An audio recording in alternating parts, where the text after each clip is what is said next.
Nauwi sa suntukan at sigawan ang pagtatalo ng isang driver at isang siklista sa Marikina. Saksi, si EJ Gomez.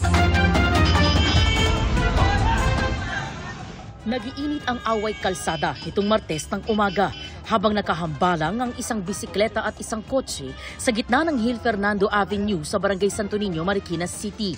Ang nagtatalog siklista at motorista nagsuntukan pa sa loob ng kotse. Sinubukan silang awatin ng ilang nakakita pero patuloy ang sagutan. Pagdating sa gilid ng kalsada, muntik na namang magpang-abot ang dalawa. Kwento ng isang saksi. Ang biker na napikon siya, ang ginawa niya, sinugod niya yung driver ng kotse, pinagsusuntok niya. Sinubukan daw umalis ng siklista pero pinigilan siya ng driver. Hinila niya yung bike, nagkakailangan silang dalawa para hindi siya makatakas. Kasi nasaktan yung driver nagkamurahan silang dalawa. Ayon sa Marikina Police, tumagal ng halos kalahating oras ang away.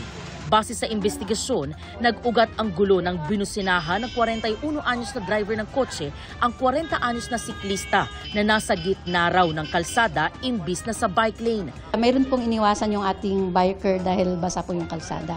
At siya po yung napapunta sa gitna. Binusinahan po ng kotse yung nakabike po. Doon po nag-trigger po yung nakabike na habulin yung sasakyan. Sinugod niya po talaga yung nasa sasakyan at nagkaroon nga po ng konting sakitan. Hindi naman napinsala ang bisikleta at kotse.